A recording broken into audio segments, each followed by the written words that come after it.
Untuk psikologi anak dan remaja pada aspek belajar.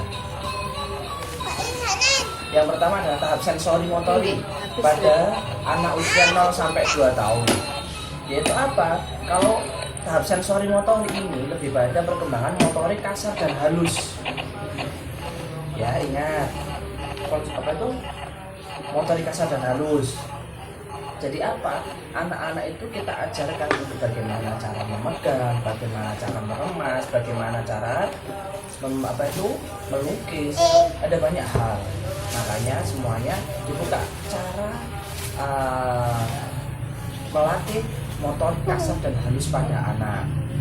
Itu. Terus yang kedua adalah tahap proporsional, mengajari anak sesuai dengan perilaku perkembangan kognitifnya. Makanya anak itu kan contoh kadang gini, proporsional itu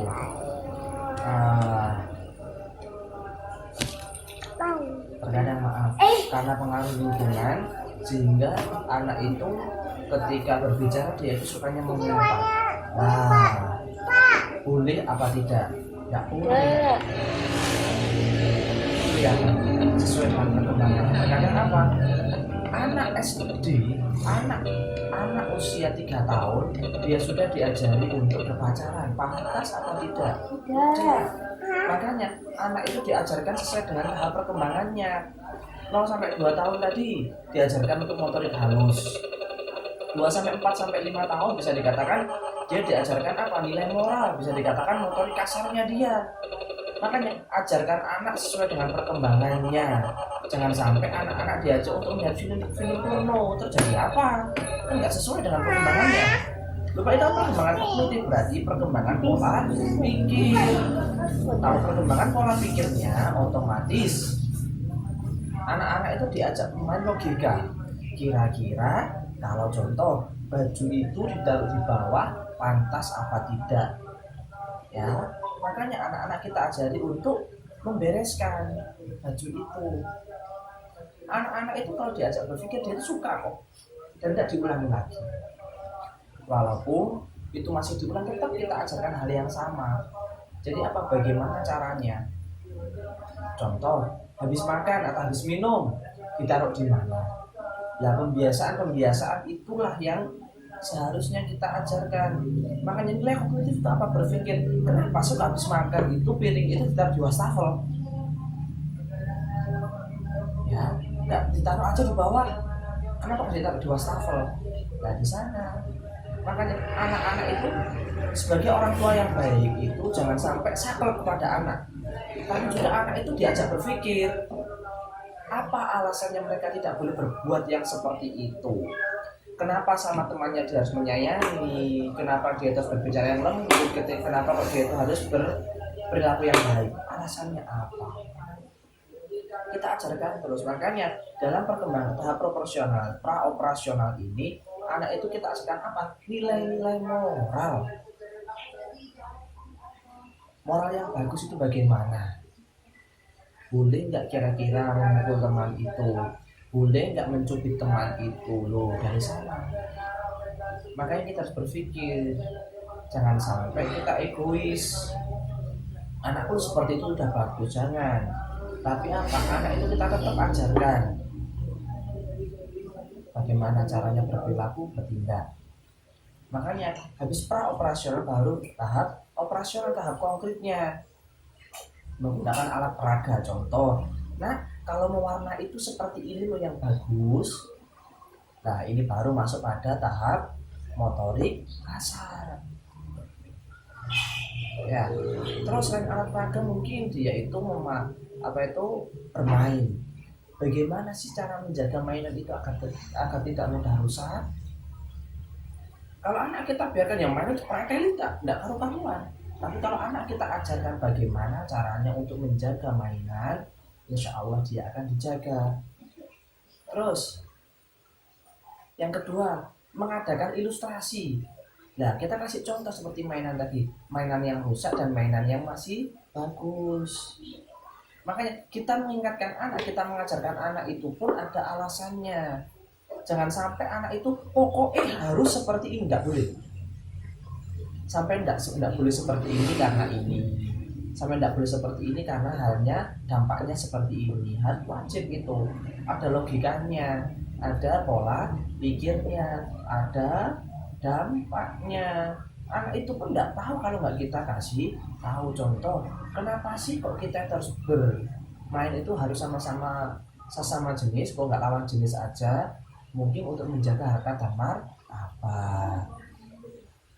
Terus yang ketiga, memodifikasi materi menjadi lebih konkret. Maksudnya apa? Pertama kita ajarkan bagaimana, contoh tadi menjaga mainan agar tidak mudah rusak. Terus apa? Kita kasih mainan, bagaimana caranya dia menjaga.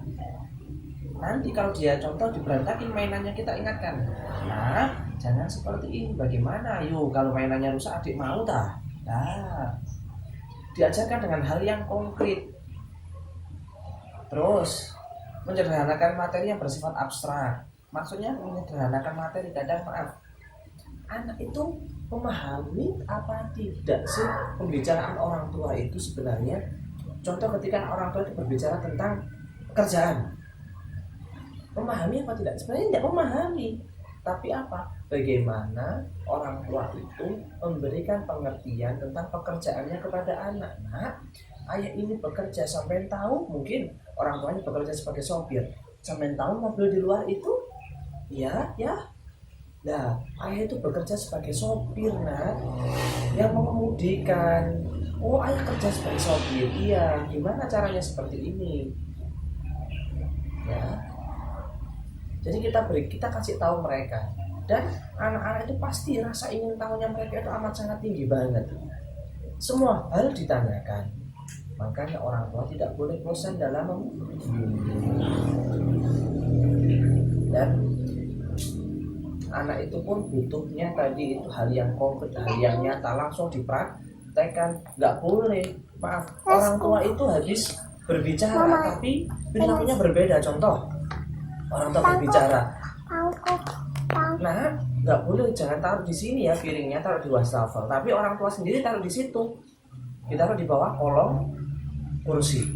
Kira-kira dianut sama anak, ya anak mungkin kalau di hatinya pasti mau berontak. Nah, ayo kamu sholat di masjid, ayo tak sholat di rumah. Bagus seperti ini nggak boleh. Yang bagus gimana? Nah, ayo kita sama-sama sholat. Sama-sama dulu. Ya, makanya harus dibiasakan. Nah, tahap operasional formal itu menciptakan materi yang bersifat abstrak. Maksudnya apa? Kita merancang bagaimana kegiatan anak. Nanti contoh kita, habis ini kita menggambar ya. Nah, bagaimana cara kita itu mengajak anak agar dia bisa menggambar yang baik. Makanya menggambarkan abstrak, mau gambar apa? Nah, di sana baru anak kita arahkan. Oke. Terus mulai dikenakan dengan masalah dan problem solving yang bersifat abstrak. Makanya masalah-masalah antar teman yang kadang tidak dipahami anak, itu kita ajarkan dan bagaimana solusinya. Contoh, kita meminjam barang milik temannya tanpa berbicara, bagus apa tidak? Tidak. Terus bagaimana ketika udah terlanjur, bagaimana cara kita untuk meminta maaf?